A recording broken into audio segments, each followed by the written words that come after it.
A short video of an RCA TE-236B receiver, VLF receiver. Is working on about 620 kilohertz at the moment, which is the top end of its upper band, and it's been working for a few days now. I did on a soak test for several days using a Heathkit power supply up there, but I decided to build a power supply for it for the receiver's owner. So I got an old Heathkit signal tracer unit and stripped it out completely, filled in a few holes on the front panel, and built a power supply circuit in there. Very simple power supply circuit.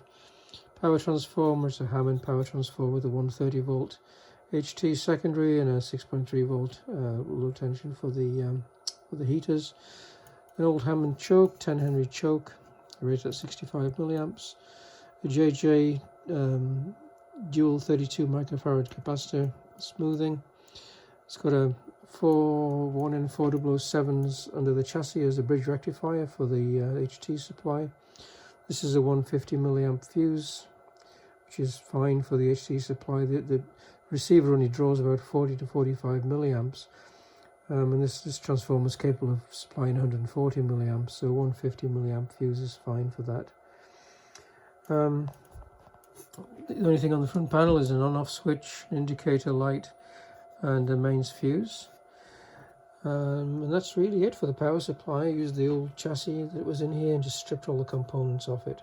I was hoping to use the speaker and the output transformer that was part of the signal tracer, which is this little guy here. But I found out it was open circuit, so I couldn't use that. I was going to use that as a sort of make-do matching transformer from the 600 ohm output of the receiver through the umbilical, through the transformer to the speaker. So at the moment I've got it wired directly to the speaker, but it just kills the output. It's too low impedance for the output, so I can't use that at the moment until I get a matching transformer.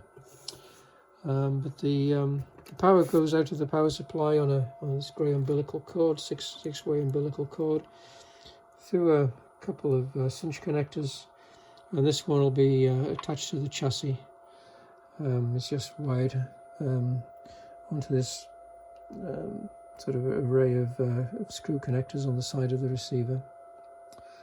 So that's it. The power supply fits neatly in the case. I'm going to try and find a handle for the top that was missing. That'll be kind of handy. If not, just no big deal.